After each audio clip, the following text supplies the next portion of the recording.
It's so good. I love it so much.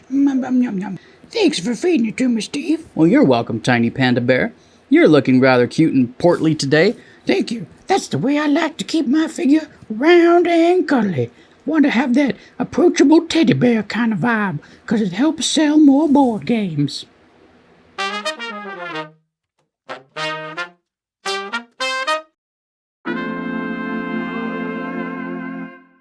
Hello and welcome to a very special episode from Of Card and Board. These are our 5 favorite family games.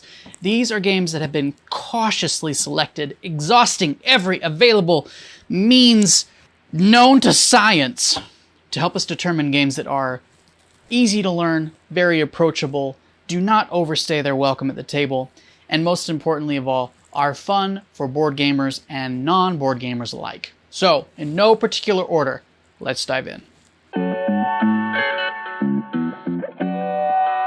Just One is a simple yet pleasantly clever party game for 3 to 7 players. I've even played with 8 in a pinch. That also works pretty well with most anyone who can read and write. So the age range is pretty welcoming on this one. Younger players may need some parental assistance, but that's up to you. Also, the game is fully cooperative, meaning that everyone at the table is working to win together. Play begins with a small deck of cards, and one person draws a card with 5 words on it, does not look at it, and then shows it to everyone else at the table. At which point, they pick a number between 1 and 5, thus selecting a word, and everyone at the table is thinking of the same word, except for the person who drew it. For example, if I drew this card and then picked the number 4, everyone at the table would know that my word is lightning. Except for me. I would then place it on my tiny little stand here and wait patiently while everyone else at the table begins racking their brains thinking of one-word clues that they could give me to help me guess the word lightning. Now, once everyone has written down their clues, the person who drew the card has to cover their eyes and wait while everyone else gets to compare their clues to each other, assuring that every clue is unique. Because if any clue is duplicated, those clues will be removed from the round, and I, the one guessing the word, will never get to see them. Finally, whatever non-duplicated clues remain are shown to the person who is trying to guess, and it is left to them to try and piece together the word on the card based off the clues in front of them. The balance of trying to think of a clue that is easily tied to the word on the card, but also not so obvious that everyone else around the table will also write it down, is just good old juicy tension. It's also fun to see how different players will interpret the same clue differently. For example, if the word that they were trying to guess was the word letter, 2 players could write down the words alphabet or capital for their clues, while a 3rd player could put down envelope. It's this kind of diverse thinking that can really help the clue givers have distinct answers and avoid duplicates. But then suddenly the person using the clues to guess is stuck with trying to figure out how on earth envelopes are connected to the alphabet, until that glorious moment when you can see the light go on in their head when they make the connection and the table bursts into cheers as they get the right answer. Normally, it might not be fun to feel like the odd man out and have everyone else know something you don't. But the fact that everyone is rooting for you and trying their best to help you get the right answer makes a distinctly different experience. Conversely, being in the know while you get to watch one of your friends stare blankly at the clues for what can feel like forever while you silently will them to guess the right word is second only to the shared moment of triumph when they finally figure out the answer. There are a few more simple rules for how scoring works, but I will leave that to the delightfully short rulebook when you actually play the game. Everybody loves adorable anthropomorphized depictions of food. Don't lie to yourself, tough guy. You know you do. And most people love sushi, so those things together make the presentation of this little box pretty undeniable. Sushi Go has players looking at a hand of cards with different types of sushi on them, choosing one card to keep, placing it face down in front of you, and then passing the other cards you didn't select to your neighbor. You then pick up the cards your other neighbor just passed to you, look them over, choose one to keep, pass, and so on. At first glance, this might just sound like pretending to be sharing different sushi rolls with each other around the table, but the game comes into play with how each type of sushi scores points for you differently.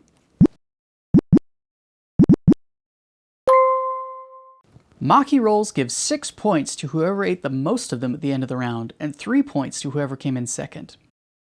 Third place and below? Well, they don't get any points, no matter how many maki rolls they ate. Think you want to join in this tasty arms race? Good luck, kid. Dumplings also reward you for having eaten many of them over the round, but work slightly differently than the aforementioned maki rolls. If you eat 1 dumpling, it's worth 1 point. If you eat 2 dumplings, together they're worth 3 points.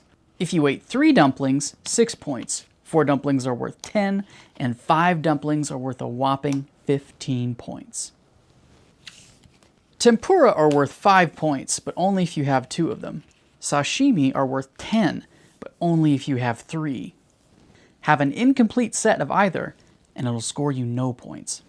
The simple nigiri cards are worth exactly whatever score is printed on the bottom of the card, but if you draw a wasabi first, you get to multiply your next nigiri's value by 3.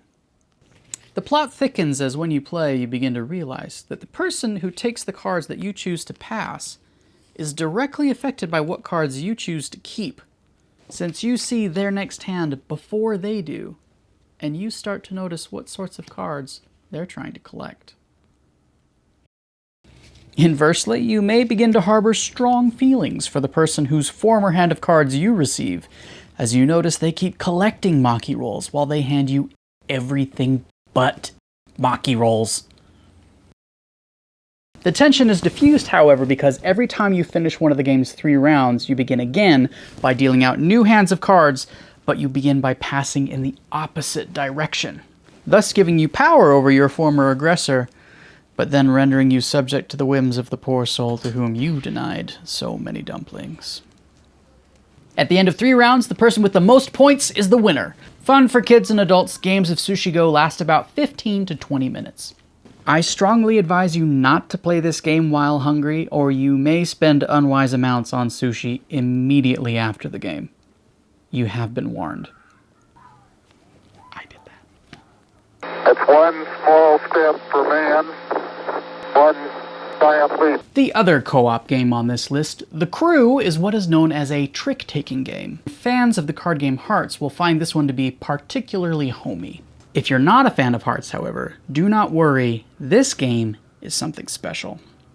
In The Crew, one player will lead out by playing 1 card of a particular suit, and all other players must play 1 card of the same suit if they have any. Once everyone has played, whoever played the highest card of that suit takes the trick, picks up those cards, and claims them in their scoring pile. While most card games of this type would have you tallying up points at the end of the round to see who got the most or the least, depending on the rule set, The Crew instead gives you all specific missions before the rounds begin, such as the player to your left must win the trick that contains the green 2, or the player across from you must take both the blue 8 and the pink 1.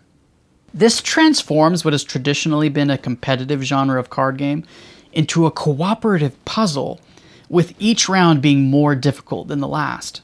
The first few hands of The Crew go by fairly quickly and mostly serve to help everyone playing understand the rules.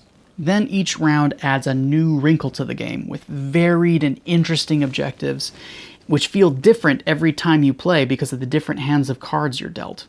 I haven't even talked about how the rules limit the communication you can have between players, making it that much trickier to figure out how to best succeed in each mission. One great thing about this game is that it takes as long to play as you want it to. 1 round of The Crew only takes a few minutes to play, but the logbook that comes in the game contains 50 different missions, each one more interesting and more challenging than the last. You may only play a few rounds when you sit down with this game, but most people who pick up this box find themselves saying, let's just do 1 more at the end of each round. This one has been selling like gangbusters. It's really good.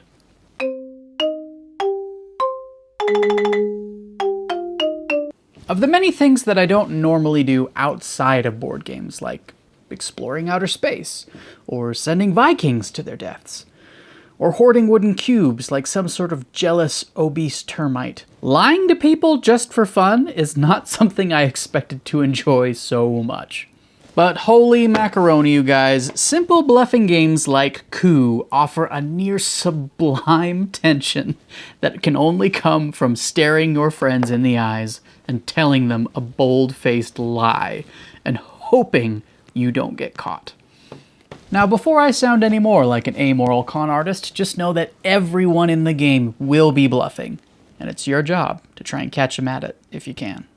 I've found that I'm a bit too giggly at times to have a decent poker face, so instead I like to exaggeratedly stare at the person. In Coup, players are each dealt 2 character cards that are kept secret, and each of these characters have their own unique special ability. Players on their turn simply do 1 action, either granted to them by the special ability of one of their character cards, right side up, or from one of the actions available to all players listed on your player reference card. Most of the actions in this game center around money, and there's a very special reason for that. It keeps things simple. A central focus, but the ways in which people interact with these coins tells you a lot about who they are, or at least who they're claiming to be. As play progresses, you'll start to get a decent vibe for what type of secret character cards the other players at the table might have just by what they're doing. Well, Mike keeps taking taxes, so he must be a duke. And Pete keeps stealing coins from Sean, so Pete must be a captain. But are they? Remember, your 2 character cards are face down, and no one knows exactly what you have except for you. So even if you have a captain and an ambassador, what's to stop you from saying, I am also a duke, so I will also take 3 coins. Okay, well, normally it would be the rules stopping you, and that would be cheating. But that's the point of this game! Because you never really know if someone is truly who they're claiming to be, you can at any point after someone takes their turn, call them out as a liar and say, I'm not buying it, you've claimed to be 4 different people already. If they are, in fact, who they say they are, they then have to reveal their card, proving that they were telling the truth, and at that point you have to lose one of your 2 character cards of your choice and carry on with just 1 remaining.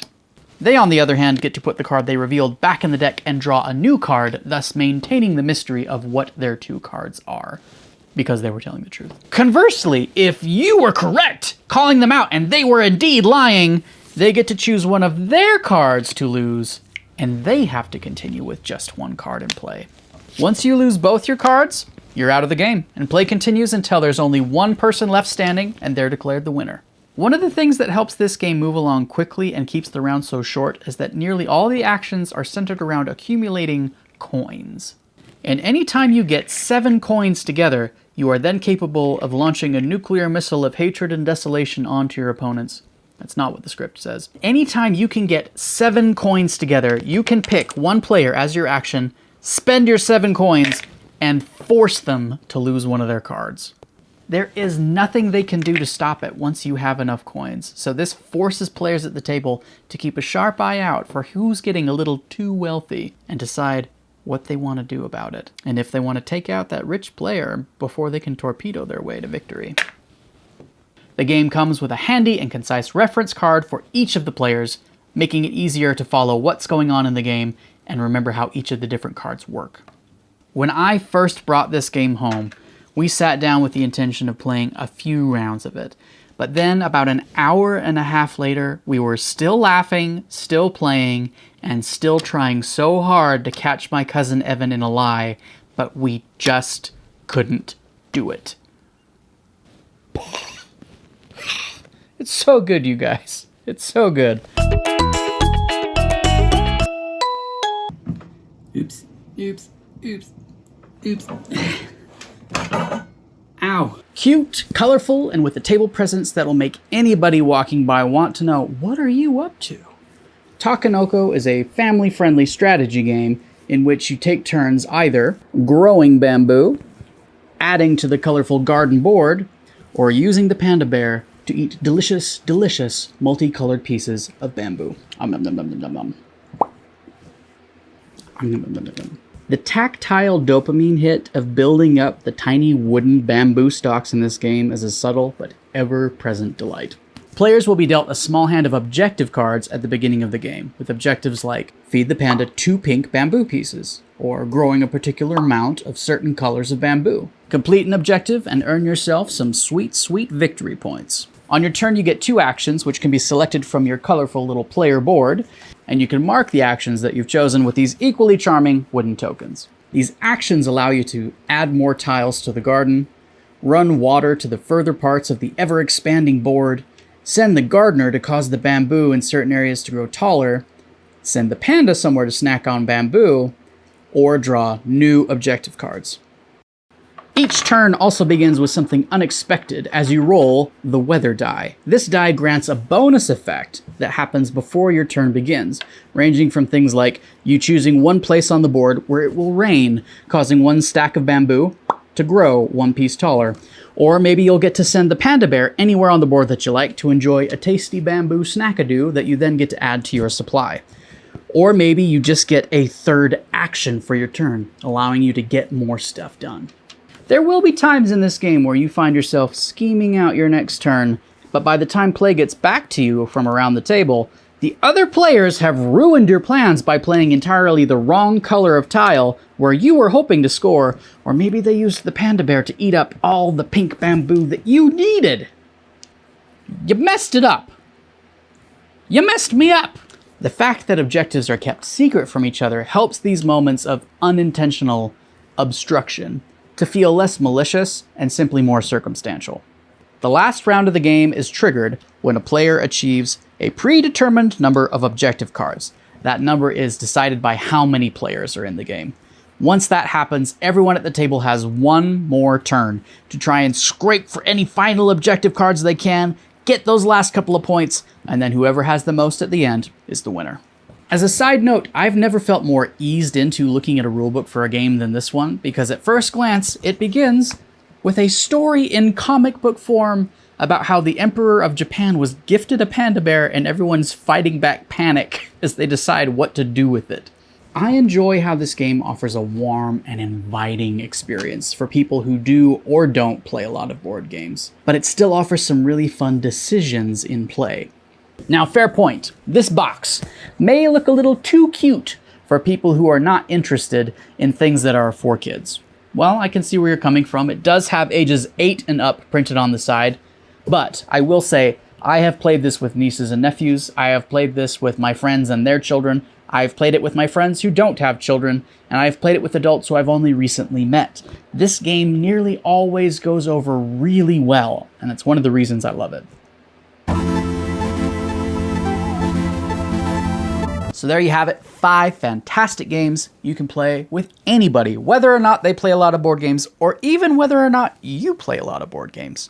Do you have a favorite game to play with family that I missed? Please tell me in the comments your favorite games to play with family. I'm always on the lookout for good family games. Also, please like this video and subscribe to the channel, not only because we have other quality videos about games you may enjoy, but because I have received word that if we can hit 100 subscribers, the spirit of board games itself will appear and teach us the true meaning of board games.